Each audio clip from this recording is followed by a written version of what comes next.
Em Brasília, 19 horas. Está no ar a Voz do Brasil. As notícias do governo federal que movimentaram o país no dia de hoje.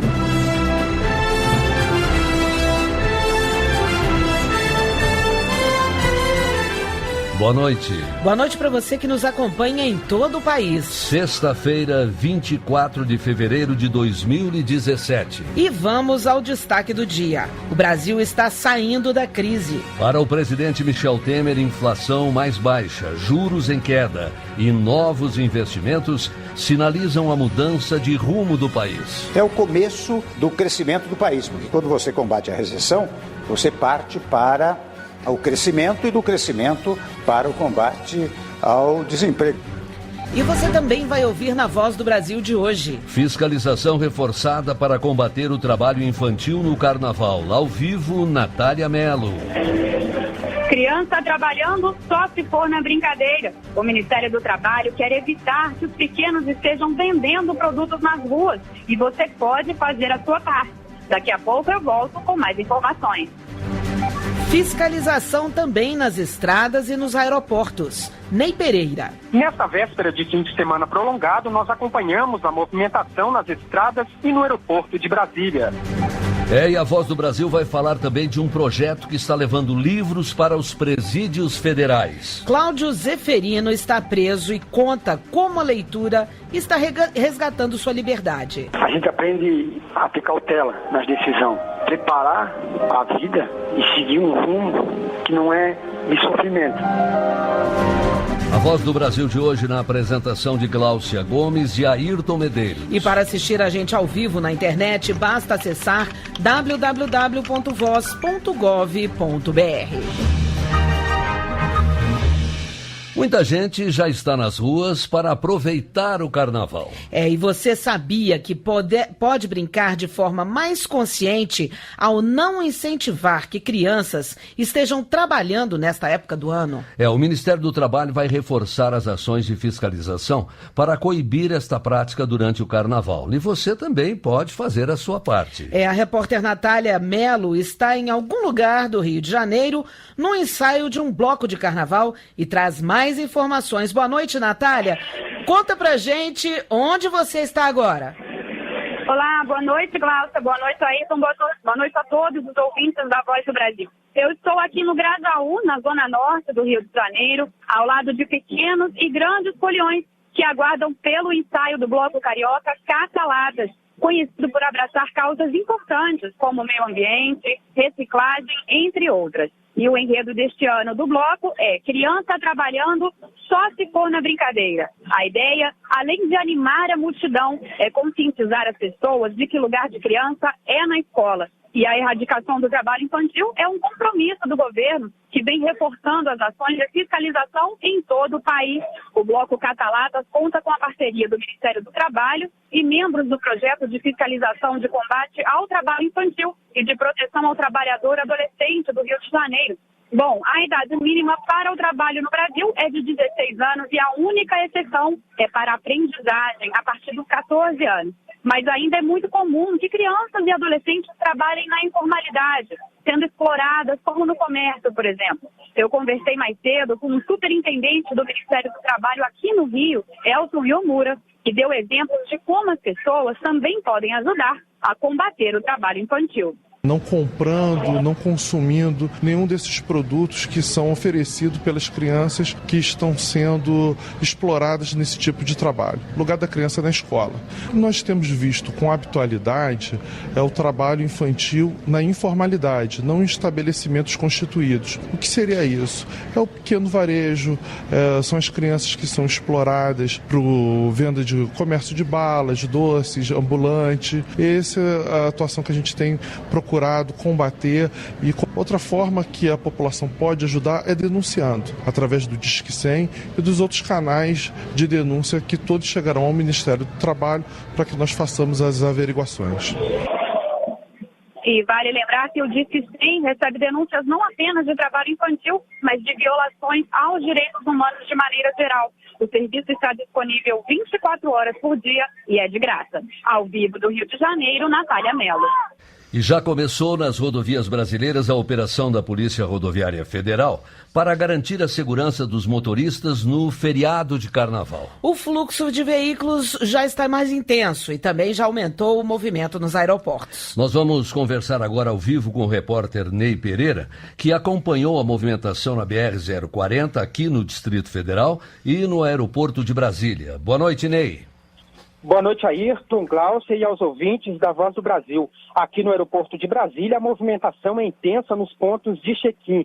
Desde ontem, a Secretaria de Aviação Civil iniciou a Operação Carnaval 2017 nos 7 principais aeroportos do país, que são Guarulhos e Congonhas, em São Paulo, Galeão e Santos Dumont, no Rio de Janeiro, Recife, Salvador e Brasília. A fiscalização é para garantir que as empresas respeitem os direitos dos passageiros.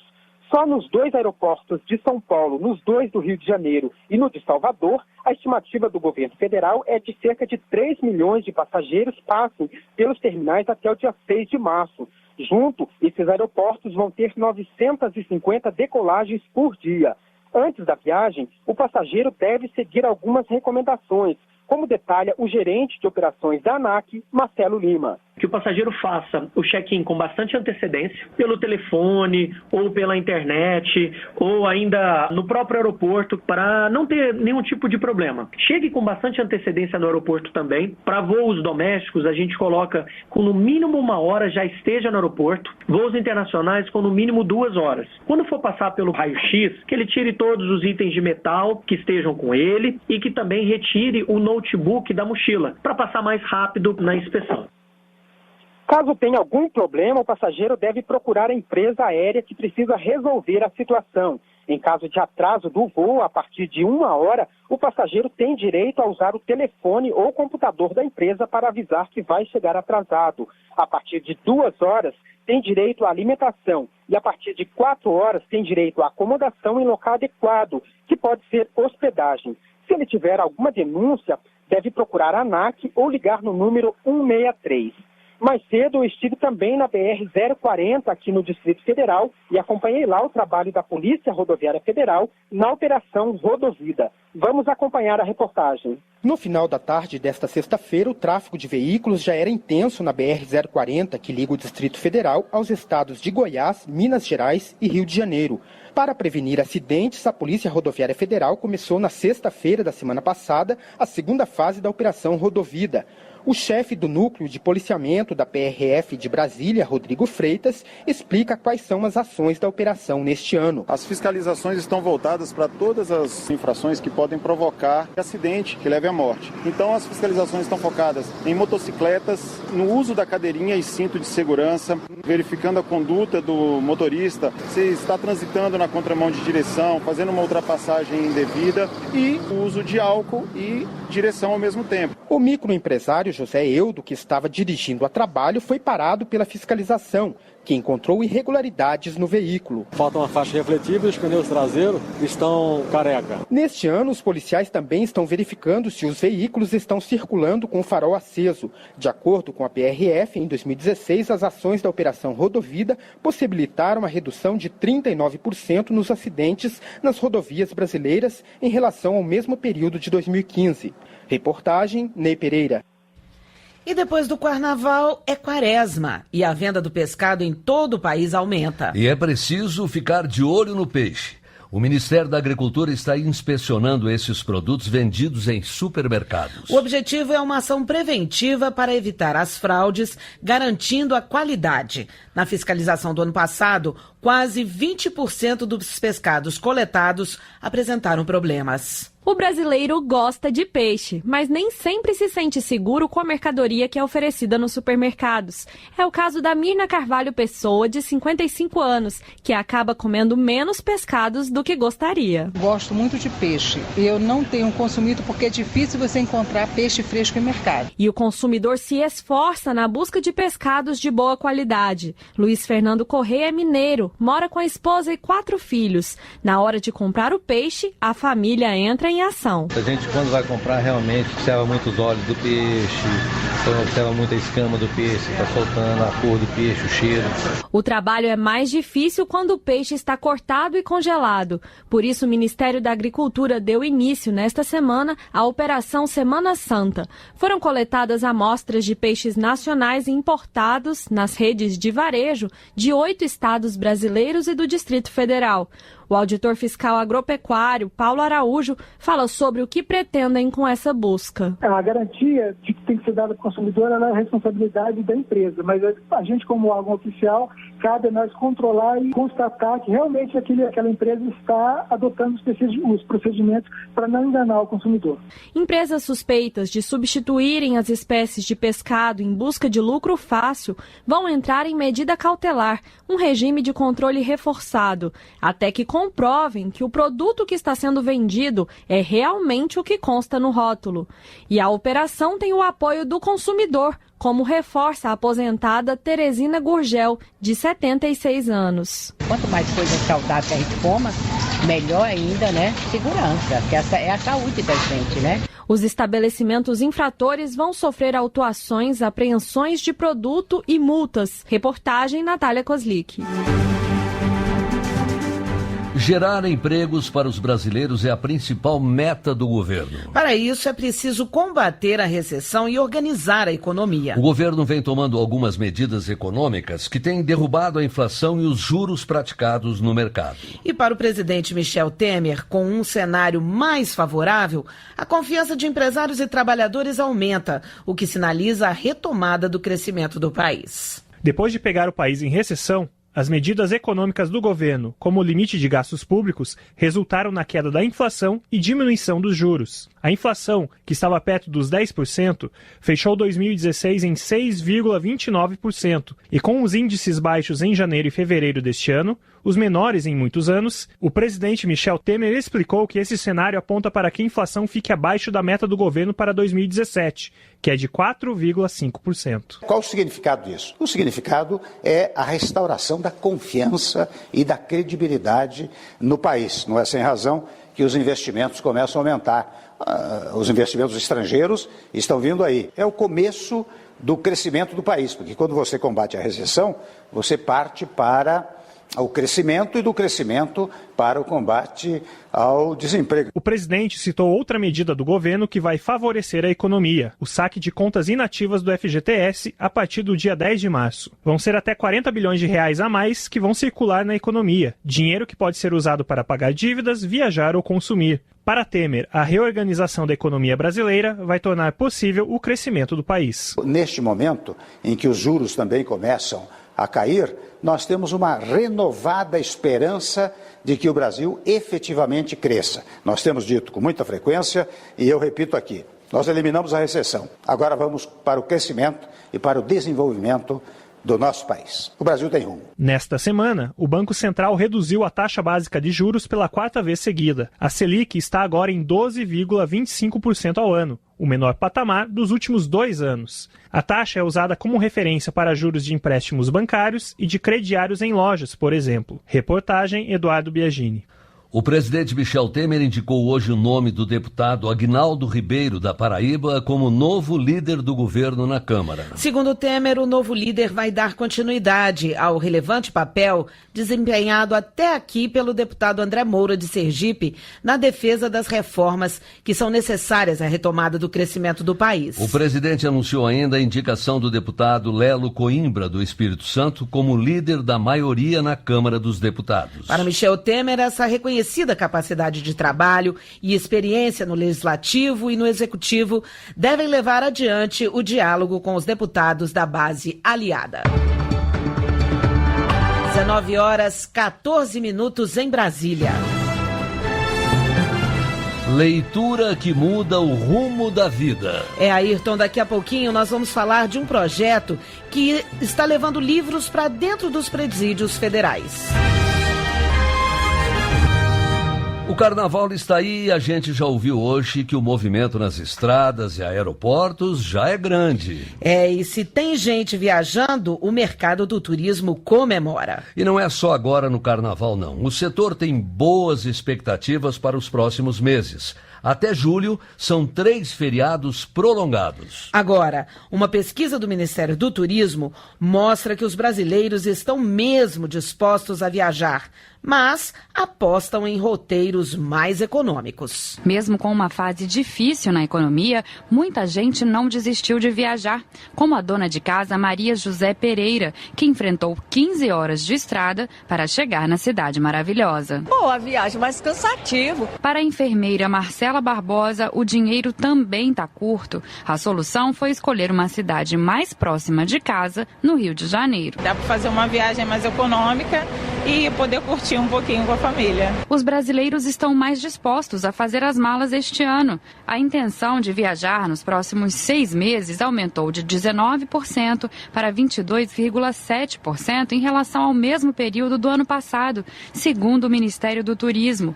E uma boa parte pretende viajar de ônibus. O interesse por esse meio de transporte cresceu 7 pontos percentuais. E na busca de mais economia, muitos brasileiros também estão preferindo se hospedar na casa de parentes e amigos, como a Débora Oliveira, que veio do interior de Minas Gerais para visitar a irmã. Sempre quando eu posso, eu faço. Não acho tão cansativo porque é pouca hora de viagem, né? Entre fevereiro e julho deste ano, quase 5 milhões de viagens devem movimentar 9 bilhões e 700 milhões de reais no país. Reportagem Natália Mello. E para atrair mais consumidores, novas medidas pretendem aquecer o setor. O governo prepara o Plano Mais Turismo. Em entrevista exclusiva, o presidente da Embratur, Vinícius Lumertz, adianta. Uma das novidades é a transformação da Embratur em uma agência de promoção internacional do turismo. Para aumentar o fluxo de visitantes nacionais e internacionais no país, o governo quer criar uma agência de promoção internacional do turismo. A ideia é transformar o Instituto Brasileiro de Turismo, Embratur, em uma agência. Um grupo de trabalho formado pelos Ministérios do Turismo e do Planejamento, SEBRAE e Embratur, foi criado e cada órgão deve propor alternativas de financiamento para a futura agência. É o que adianta o presidente da Embratur, Vinícius Lumertz. Sim, a Embratur vai ser uma agência. Agora nós estamos definindo as fontes de recursos, porque o Brasil precisa de soluções, porque os outros países estão investindo mais do que nós. Os países vizinhos aqui investem na faixa de 80, 100 milhões de dólares na promoção internacional. Nós estamos investindo 16, 17 milhões. Então nós temos que aumentar. As propostas do grupo de trabalho devem ser apresentadas logo após o Carnaval. A criação da Agência de Promoção Internacional é uma das medidas do Plano Mais Turismo, um pacote de medidas para aquecer ainda mais o setor, que esteve em alta no ano passado, como explica ainda Vinícius Lumertz. O Brasil tem o maior potencial para o turismo, do ponto de vista da natureza, no mundo. É o número 1. Em cultura é o 8º. Mas no ambiente para fazer negócios no turismo, de 140 nós somos um dos 3 piores. Então nós precisamos mudar esse ambiente. Só no ano passado, de acordo com o Banco Central, os turistas estrangeiros gastaram mais de 18 bilhões de reais no Brasil. Reportagem, Jéssica do Amaral. A Petrobras anunciou uma redução no preço do diesel nas refinarias em 4,8%, o da gasolina em 5,4% em média. Os novos valores começam a ser aplicados a partir deste sábado. Se o ajuste for integralmente repassado ao consumidor final, o diesel pode cair 3% nos postos. Já a gasolina, o impacto pode gerar uma redução de 9 centavos por litro.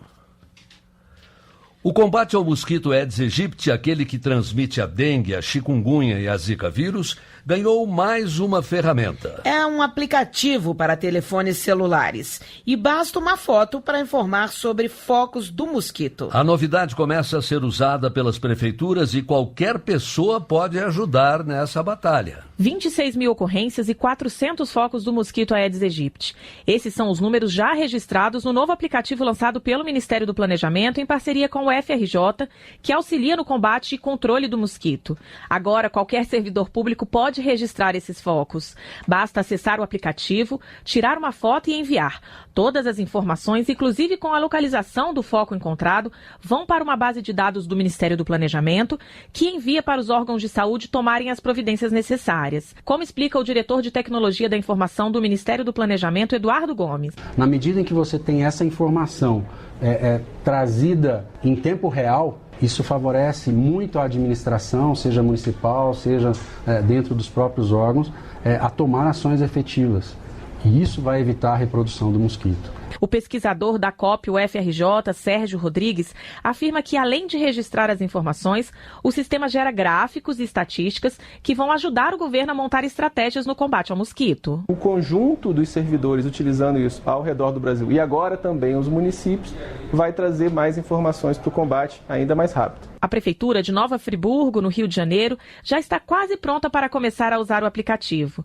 A subsecretária de Vigilância em Saúde do município, Fabiola Braz Pena, diz que o sistema vai agilizar o trabalho dos agentes. Uma vez que a gente consegue identificar mais rapidamente locais onde precisa fazer o tratamento, onde tem mais a presença dos focos, né, do vetor, a gente consegue agilizar também a resposta, né, a esses locais e eliminando esses focos, eliminando esses riscos, né? A prefeitura que quiser usar a ferramenta deve fazer um rápido cadastro no site www.planejamento.gov.br/aedes. O aplicativo é fácil de utilizar e gratuito. Reportagem Beatriz Amiden. 4 dias de pena reduzida para cada livro lido. Por isso, quase 90% dos presos dos presídios de segurança máxima estão lendo livros. Esse é o projeto Remissão pela Leitura. E a Voz do Brasil foi conhecer. Com a autorização do Presídio Federal de Porto Velho, conversamos com Cláudio Zeferino, que está preso e já leu 22 livros nos últimos 2 anos. É a leitura que liberta. Vamos conhecer. Ela lia livros. A leitura era o vínculo de Liesel com o restante do mundo na obra A Menina que Roubava Livros. A sede de conhecimento a fez sobreviver ao nazismo alemão. No Presídio Federal de Porto Velho, Cláudio Zeferino cumpre 20 anos de pena por tráfico de drogas e se identificou com a personagem. Ela também se sentia presa, né? História de livros que tirava ela daquele mundo real, que naquela época era um sofrimento. Para quem passa 22 horas do dia sozinho em uma cela, o livro pode se tornar a principal companhia. No projeto Remissão pela Leitura, os presos têm redução de 4 dias da pena por cada livro que leem. Para receber o benefício, devem escrever uma resenha que é avaliada. Cada detento pode participar até 12 vezes no ano, o que vale 48 dias a menos na cadeia. Quase 90% dos detentos dos presídios federais estão lendo livros. A coordenadora-geral das assistências das penitenciárias no Departamento Penitenciário Nacional DEPEN, a Josemara Rodrigues da Silva, relata que houve melhora em sala de aula na língua portuguesa e houve até presos que se motivaram a escrever os próprios livros. Um deles leu o livro O Menino de Pijama Listrado e depois ele quis escrever a própria história, que ele deu o título de Alpinistas do Abismo. Com a autorização do diretor da penitenciária, Cláudio Zeferino me contou que em 2 anos já leu 22 livros. É um costume bom porque um livro tira a sujeira que tem na mente, né? Aí eu leio agora a base de 3, 4 livros por semana, né? As resenhas de Cláudio são algumas entre as 6.000 que foram produzidas desde 2010 nas prisões de segurança máxima de Mato Grosso do Sul, Paraná, Rio Grande do Norte e Rondônia. O projeto, além de barato, vem ajudando a transformar vidas, diz Josemara da Silva. Acompanhei o processo de muitos e percebi muita evolução em muitos deles. Uma das resenhas e o preso falava do quanto foi importante para ele esse momento, que ele podia também expressar algumas coisas que nem ele sabia que tinha. O livro Crime e Castigo, de Dostoiévski, é o mais lido nas prisões na categoria Filosofia. Conta a história de um assassino em busca de redenção espiritual. Um caminho que Cláudio também espera conseguir. A gente aprende a ter cautela nas decisões. Preparar a vida e seguir um rumo que não é de sofrimento. dá valor mais à felicidade de si próprio, né? Da própria alma, do próprio espírito. Reportagem Alessandra Bastos.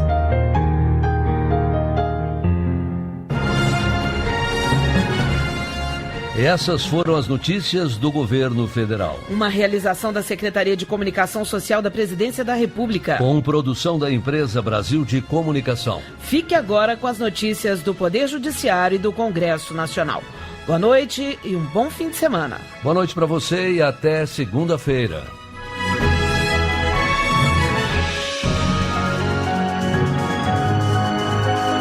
Brasil, ordem e progresso.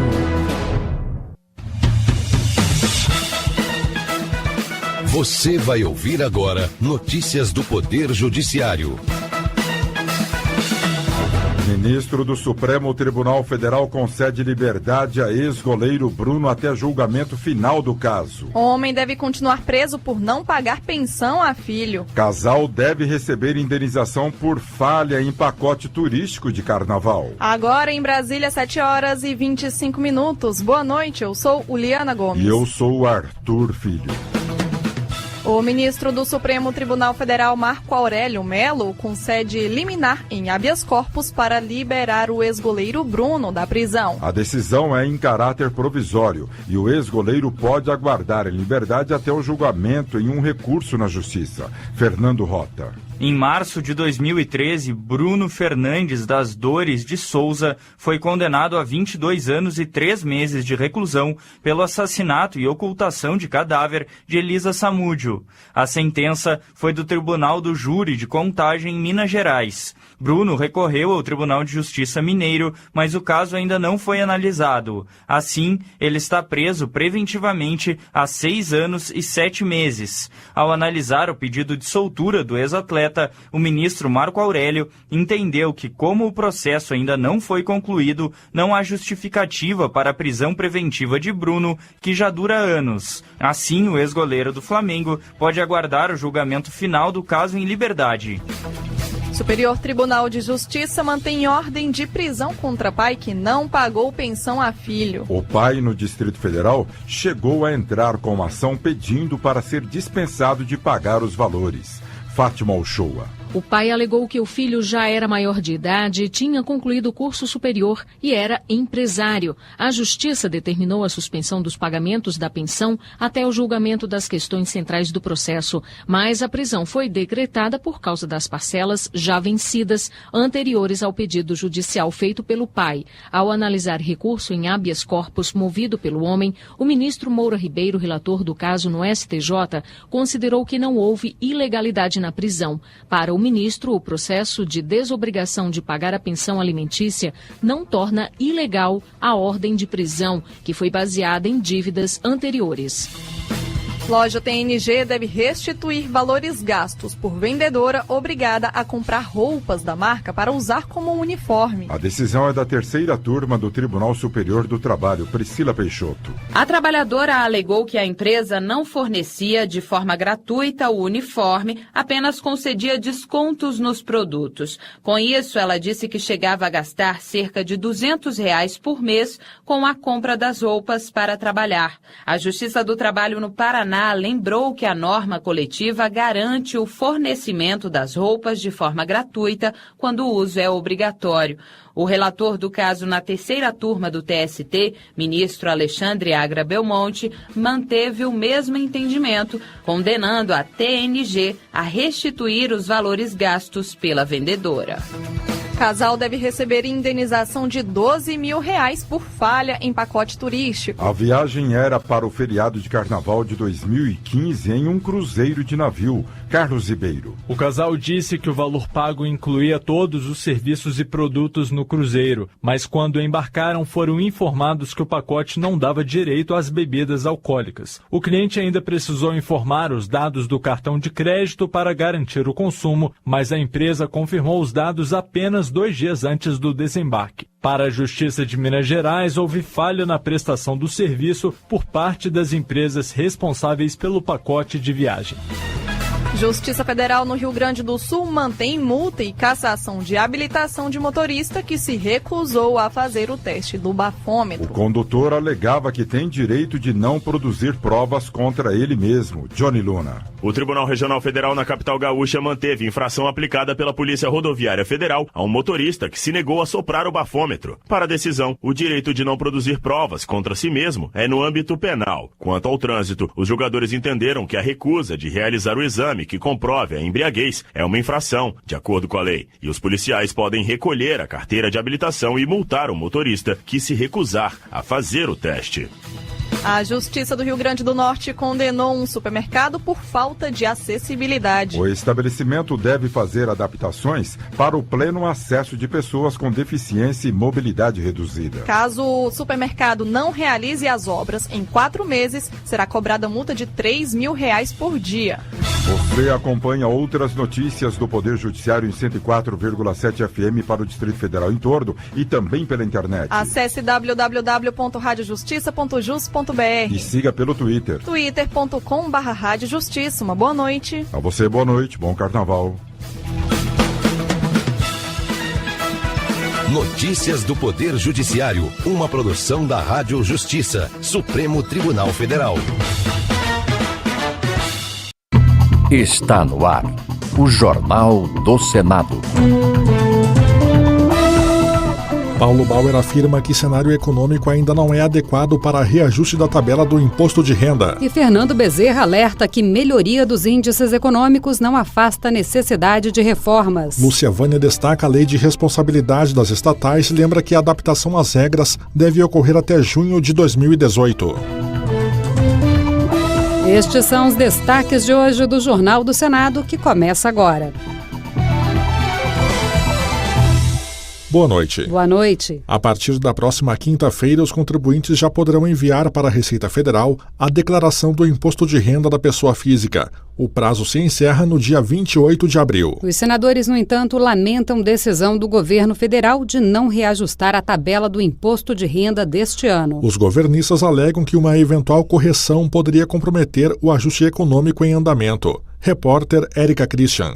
Ao contrário de anos anteriores, a tabela do Imposto de Renda de 2017 não deverá ser corrigida. Com base na do ano passado, está isento da prestação de contas quem recebe até R$ 1.903,98. Se fosse aplicada a correção prevista de 5%, estaria livre do leão quem ganha até R$ 1.999,18.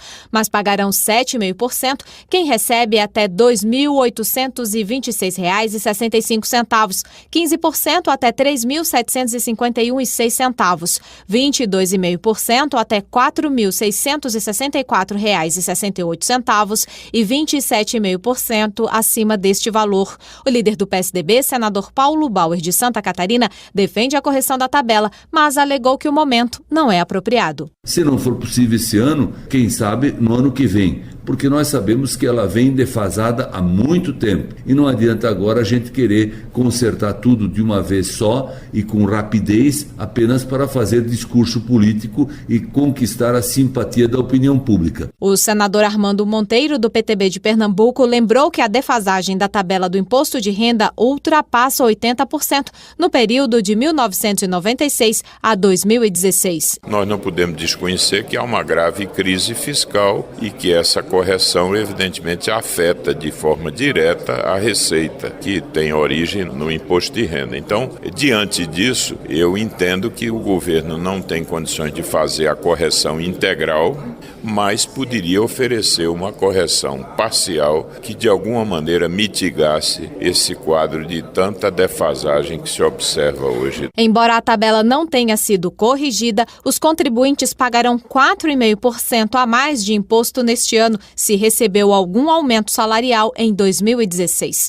E um projeto do senador Regufe, do Distrito Federal, corrige automaticamente os limites de isenção da tabela do imposto de renda da pessoa física pela inflação do ano anterior, mais 1%. Assim, de acordo com o Regufe, será possível, ao longo dos próximos anos, acabar com a defasagem dos limites de isenção do imposto de renda, que nos últimos 20 anos chega a 83%.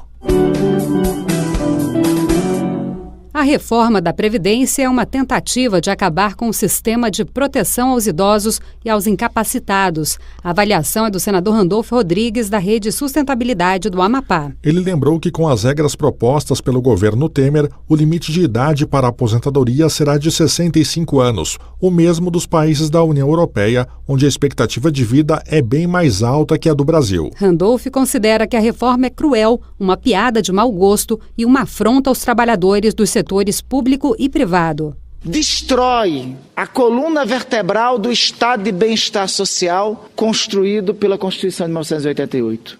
Eu diria, e não à toa que tem ações diretas de inconstitucionalidade do Supremo Tribunal Federal, que ela é inconstitucional por ferir na essência os direitos fundamentais sociais esculpidos no artigo 7º da Constituição. E o alerta do senador Fernando Bezerra Coelho, do PSB de Pernambuco, é para que, diante dos sinais de recuperação da economia, os brasileiros não sejam tomados pelo que ele chamou de otimismo exagerado e, por isso, deixem de acreditar na necessidade de reformas. Fernando Bezerra Coelho citou o caso da Previdência Social, cujo déficit somente em 2016 foi de quase 150 bilhões de reais e defendeu que as reformas tributária, trabalhista e previdenciária sejam votadas com brevidade. Ainda que tenhamos divergências sobre as origens da crise atual, sabemos todos que precisamos tomar medidas rápidas e eficazes para a retomada do crescimento. As famílias que sofrem com a falta de trabalho não podem mais esperar pelo dia seguinte. Se vacilarmos, a recuperação da economia não acontecerá no ritmo necessário para garantir o desenvolvimento social.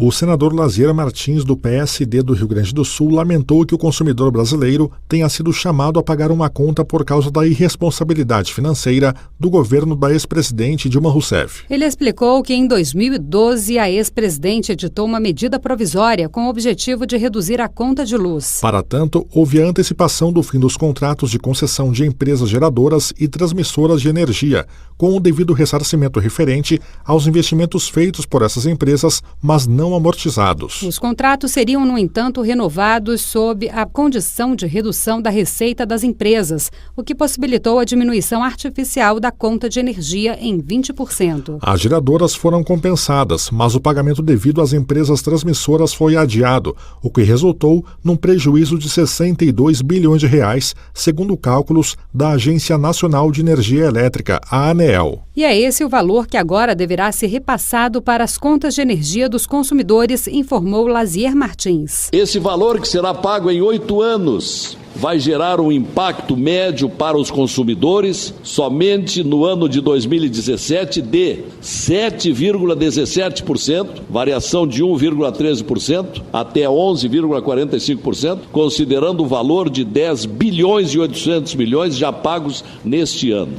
A senadora Lúcia Vânia, do PSB de Goiás, lembrou que as empresas públicas e sociedades de economia mista em todos os níveis de governo têm até 30 de junho de 2018 para se adaptarem à Lei de Responsabilidade das Estatais, votada e aprovada no ano passado pelo Congresso Nacional. Segundo ela, os mecanismos que dão efetividade aos princípios da transparência, prestação de contas e conformidade da gestão às regras e aos valores estabelecidos somente terão força depois que cada estatal adaptar seus estatutos sociais à lei. Outro avanço do estatuto, segundo Lúcia Vânia, é o aumento do rigor na indicação de dirigentes das estatais. Para ela, isso pode impedir que essas entidades continuem sendo ambientes de corrupção e escoadouros de dinheiro público submetidas à ingerência política e aos interesses particulares. As estatais têm um peso muito importante na nossa economia e precisam estar submetidas às melhores e mais modernas práticas. Não podemos mais permitir que interesses privados sobreponham aos interesses da sociedade. A corrupção e os desvios de finalidade na gestão das empresas estatais geram um ônus enorme a todos os brasileiros.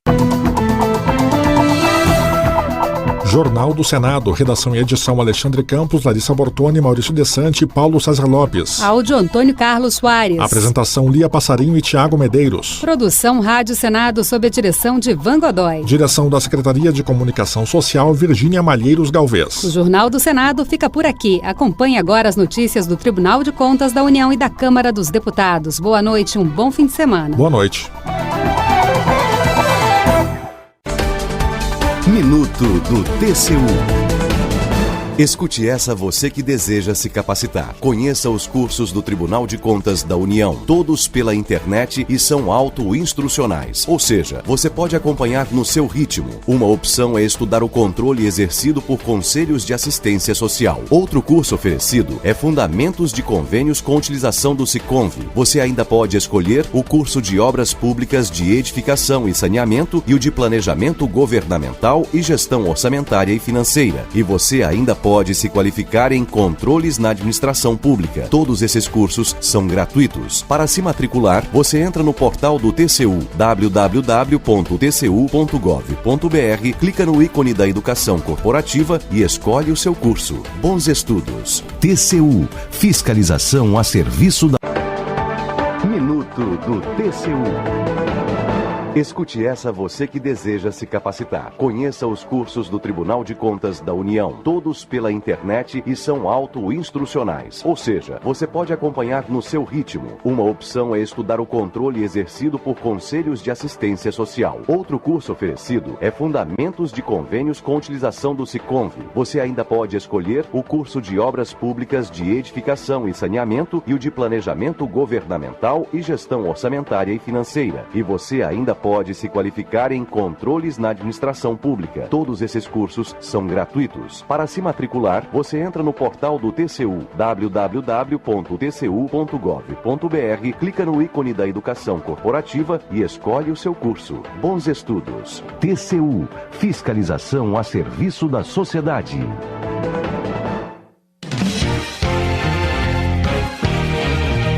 Jornal Câmara dos Deputados. Alterações no ECA devem ser apresentadas até o fim de março. Audiência da reforma trabalhista debate negociação coletiva. Deputados defendem mudanças na legislação penal brasileira. Boa noite.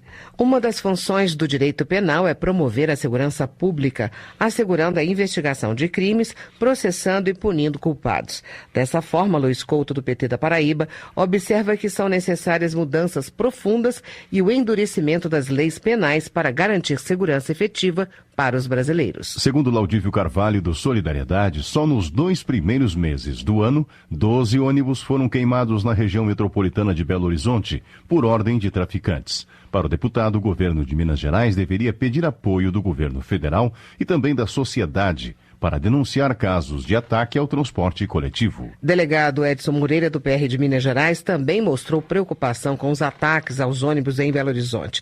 De acordo com o parlamentar, 9 menores de idade já foram presos. Por isso, ele voltou a defender a redução da maioridade penal, que já foi aprovada pela Câmara, mas ainda está sendo analisada no Senado. Para tentar diminuir a criminalidade no Brasil, Misael Varela, do Democratas Mineiro, defende a revogação e a modernização do Estatuto do Desarmamento. De acordo com o deputado, o Brasil precisa de uma legislação que desburocratize o acesso e o porte legal de armamentos e munições, delimitando os requisitos e as restrições. Na opinião de Marcos Pestana, do PSDB mineiro, a crise da polícia militar que explodiu no Espírito Santo representa apenas a ponta do iceberg dos problemas no setor de segurança.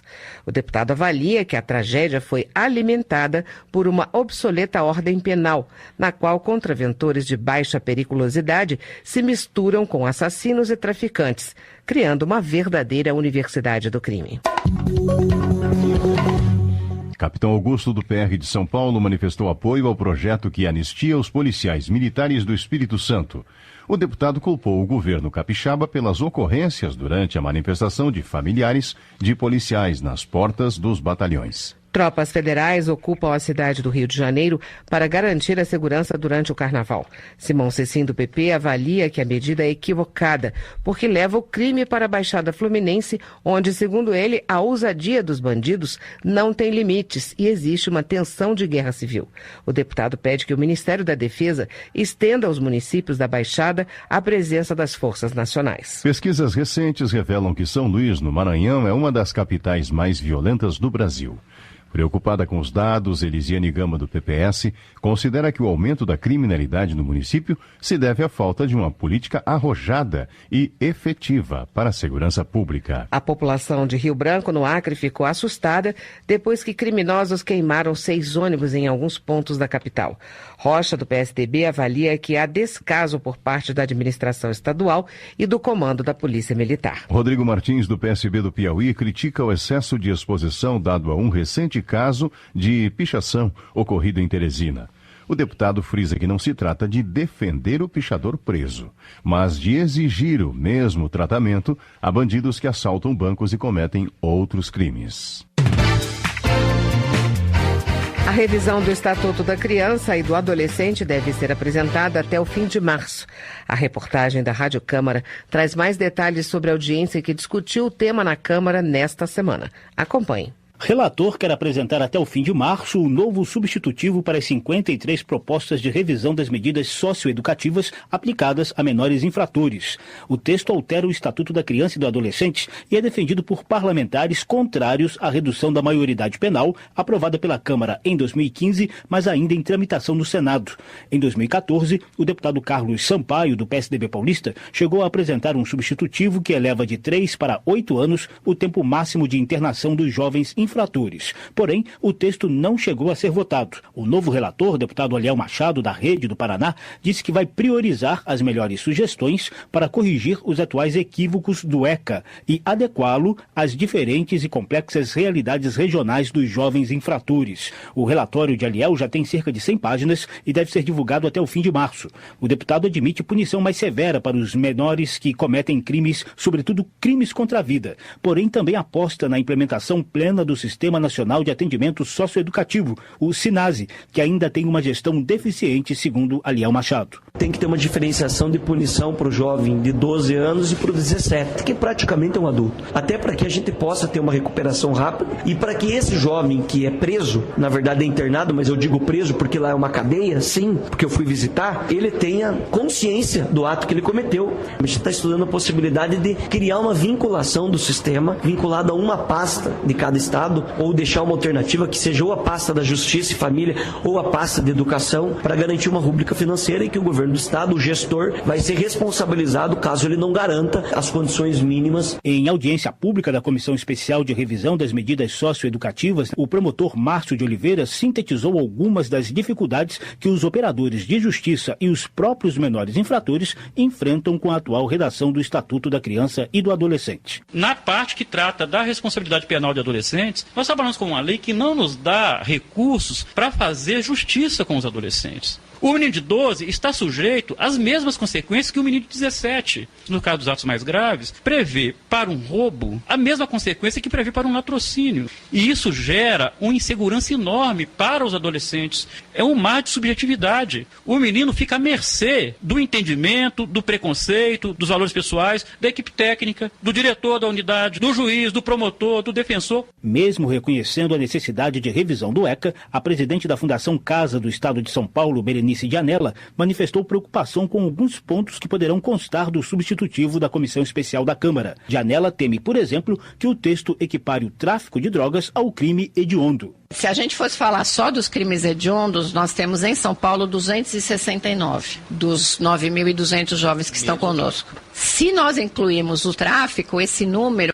vai para 6.736. Pode até ser o intuito da comissão incluir o tráfico, embora eu pessoalmente me manifesto aqui contrariamente. A Fundação Casa é a maior instituição do Sistema Nacional de Atendimento Socioeducativo, com quase a metade do total de jovens internos do Brasil.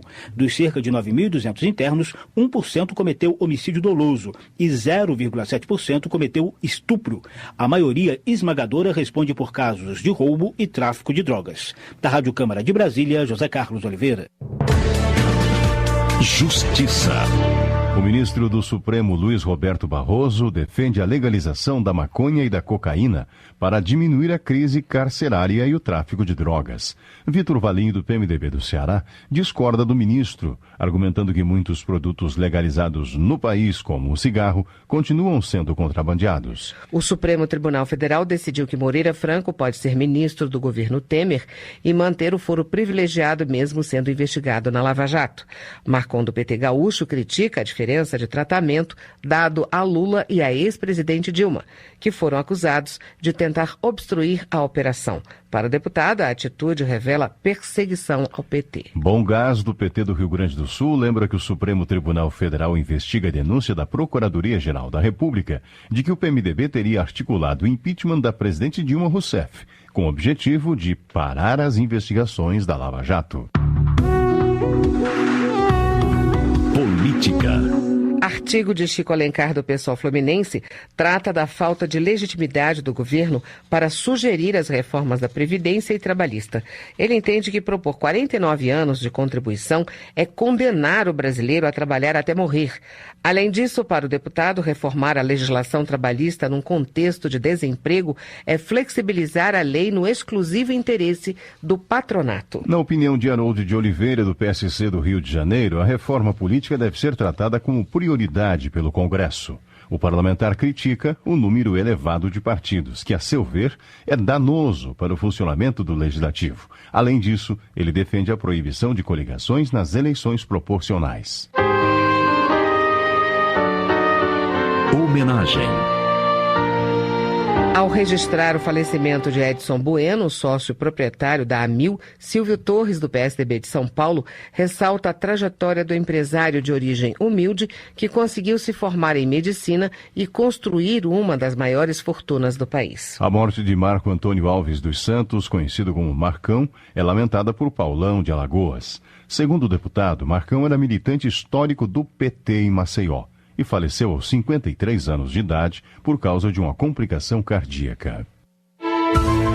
Meio Ambiente. Para Léo de Brito, do PT do Acre, a retirada da candidatura da Serra do Divisor como patrimônio da humanidade e o projeto de diminuir em 35% as unidades de conservação na Amazônia comprovam a falta de compromisso do governo federal com a pauta ambiental. Educação. O Ministério da Educação estuda reduzir a bolsa concedida aos estudantes de medicina de R$ 7.000 para R$ 5.000. Chico Lopes, do PCdoB do Ceará, pede que não haja essa diminuição no valor da bolsa. Ele argumenta que investir em saúde e educação beneficia o povo brasileiro. Estudantes da Universidade Estadual do Rio de Janeiro realizaram um ato de resistência contra a precarização e a ameaça de fechamento da instituição. Para Luiz Sérgio, do PT do Rio de Janeiro, o governo fluminense não tem o direito de destruir a esperança de milhares de jovens que se esforçam durante anos para concluir um curso universitário. O Ministério da Cultura pretende estabelecer mudanças no sistema de financiamento da Lei Rouanet. Um dos pontos mais importantes, segundo avalia Arnaldo Jordi, do PPS do Pará, é o limite de R$ 2 milhões para financiamento de shows e mega produções. Saúde. O gasto per capita em saúde no Maranhão, segundo Pedro Fernandes, do PTB, é um dos piores do Brasil. O parlamentar observa que há municípios no estado que recebem apenas R$ 10.000 do SUS, recursos insuficientes para qualquer iniciativa que possa atender minimamente a população. Previdência. Preocupado com a reforma da Previdência, Danilo Cabral, do PSB de Pernambuco, defende que o Congresso abra canais de diálogo para ouvir a sociedade sobre o assunto. O plano de trabalho da Comissão Especial prevê a apresentação do relatório final já em março, tempo considerado insuficiente pelo deputado para analisar um tema tão complexo. Magistrados e integrantes do Ministério Público reivindicam mudanças na proposta de reforma da Previdência. Nelson Pellegrino, do PT da Bahia, apoia as ponderações dos servidores e acrescenta que o debate sobre o tema não pode ser atropelado. Segundo ele, os problemas da Previdência só começarão a surgir a partir de 2060. Angelim, do PT do Acre, considera a reforma da Previdência uma afronta à Constituição Federal. Ele acredita que a proposta não será aprovada na Câmara antes do texto ser amplamente discutido e bastante modificado para não prejudicar o trabalhador brasileiro. A Frente Parlamentar Mista em Defesa dos Direitos Humanos das Mulheres vai promover uma jornada nacional contra a retirada de direitos na reforma da Previdência. Para Jô Moraes, do PCdoB mineiro, é absurda a tentativa de negar que as mulheres têm dupla jornada e que as trabalhadoras rurais jamais vão ter carteira assinada com 49 anos de contribuição. Desenvolvimento Regional.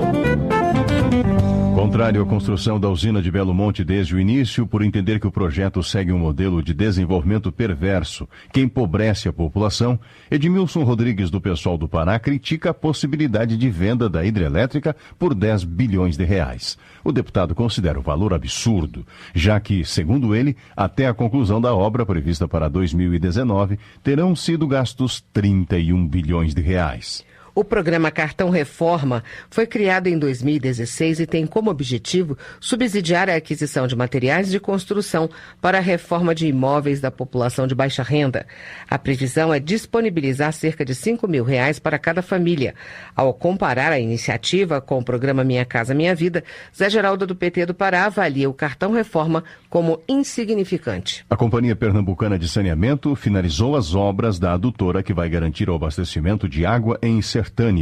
Gonzaga Patriota, do PSB, salienta que foram substituídos 12 mil metros de tubulações antigas, o que, segundo ele, vai dar mais segurança operacional ao sistema. A presença de prefeitos em Brasília, na avaliação de Lobe Neto, do PSDB de São Paulo, é uma forma de exigir que o governo atenda às demandas municipais e repasse os recursos das emendas parlamentares para as prefeituras. Na avaliação de Edinho Bez, do PMDB de Santa Catarina, a vinda de dezenas de prefeitos a Brasília em busca de ajuda do Executivo e do Legislativo demonstra a urgência na busca do equilíbrio das contas públicas. Para o deputado, é preciso ter coragem para fazer as reformas necessárias ao país. Cabuço Borges, do PMDB, elogia a equipe do Ministério do Planejamento, especialmente os técnicos do Departamento de Órgãos Extintos. Ele lembra que, como o Amapá foi território da União, o grupo trabalha para garantir que os servidores tenham a transposição para o quadro da administração federal concluída em breve. Emenda parlamentar de Tenente Lúcio, do PSB, foi destinada à pavimentação asfáltica da Avenida do Distrito de Canabrava, em João Pinheiro, Minas Gerais. O parlamentar informa que serão alocados R$600 mil para a obra, que é a antiga reivindicação da comunidade local. Miguel Lombardi, do PR de São Paulo, destaca a destinação de quase R$5 milhões para a Sociedade de São Vicente de Paulo. Ele explica que os recursos vão ajudar as obras unidas, que acolhem, auxiliam e oferecem conforto espiritual a famílias pobres. Entenda o Congresso. Várias vezes no plenário, um parlamentar pede a palavra dizendo: Estou pedindo uma questão de ordem. Questão de ordem. Nessa questão de ordem, senhor presidente. Eu fundamento essa questão de ordem. E sabe quando isso acontece? Quando, durante os debates ou votações, os parlamentares precisam tirar uma dúvida sobre a interpretação do regimento interno. Acompanhe a Rádio Câmara e entenda o Congresso Nacional. Uma campanha em parceria com a Rádio Senado. Economia. Na avaliação de Alci Lucas, do PSDB do Distrito Federal, o governo petista foi o responsável pela crise econômica do Brasil.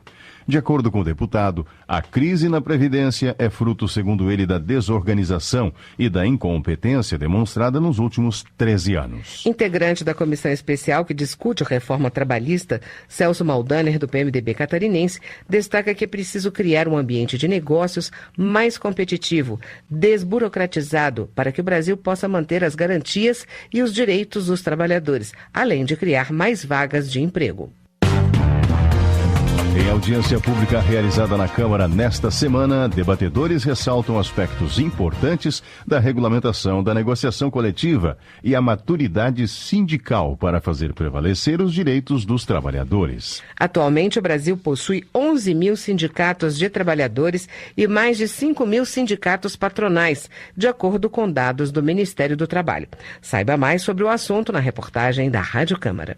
O coordenador de grupo sobre modernização da legislação do Ministério do Trabalho, Admilson dos Santos, afirmou que o Brasil possui maturidade sindical suficiente para valorizar as negociações coletivas em relação à legislação. A convenção coletiva no Brasil, ela estabelece alguns critérios, e reiteradamente nós temos verificado que o que é negociado pela empresa e o sindicato laboral tem tido resistências pelo Ministério Público e pela Justiça do Trabalho. Então, o que se pretende nessa discussão é valorizar a negociação coletiva e dar mais força ao que foi negociado, considerando que não há hipossuficiência na negociação coletiva. Já o procurador Renan Bernardi Calil, que coordena a área sindical do Ministério Público do Trabalho, afirmou que não há correlação entre o negociado prevalecer sobre o legislado e a geração de emprego. Na visão do Ministério Público do Trabalho, a aprovação de medidas que tenham o objetivo de reduzir direitos para gerar emprego, não existe uma correlação que permita fazer essa associação direta. Para que haja geração de emprego, a necessidade da retomada da atividade econômica, e isso não passa pela alteração da legislação trabalhista. Atualmente, o Brasil possui 11 mil sindicatos de trabalhadores e mais de 5 mil sindicatos patronais, de acordo com dados do Ministério do Trabalho. Para o ministro do Tribunal Superior do Trabalho, Valmir da Costa, é importante regulamentar melhor a negociação coletiva. Eles participaram de audiência pública da Comissão Especial da Reforma Trabalhista para discutir o direito coletivo do trabalho, que trata da representação dos trabalhadores, organização sindical e de direitos como greve. Pela proposta enviada pelo Executivo em análise na comissão, o acordo coletivo vai prevalecer para 13 pontos específicos, entre eles, plano de cargos e salários e parcelamento de férias anuais em até 3 vezes. O relator na comissão, o deputado Rogério Marinho, do PSDB do Rio Grande do Norte, afirmou que poderá ampliar a abrangência do projeto em seu relatório, previsto para o meio de abril. Um país que tem uma legislação de mais de 70 anos, quando o Brasil era rural, na época, na década de 40, na perspectiva de industrialização. Hoje a maior parte dos empregados brasileiros na área formal estão na área de serviço, já é uma terceira categoria. E estamos no limiar de uma quarta, que são os aplicativos, é a robótica, é o trabalho em casa. Então, se nós vamos debruçar sobre a lei, é importante que a gente pense na lei para o futuro. A partir de 7 de março, a comissão terá audiências de terças a quintas-feiras, todas as semanas, para poder ouvir os quase 100 convocados, segundo o presidente do colegiado, o deputado Daniel Vilela, do PMDB goiano. Da Rádio Câmara de Brasília, Tiago Miranda. Termina aqui o Jornal Câmara dos Deputados. Para você, uma boa noite. Bom final de semana para você e até segunda-feira. Até mais. Voz do Brasil. De segunda a sexta, às 19 horas. Boa noite.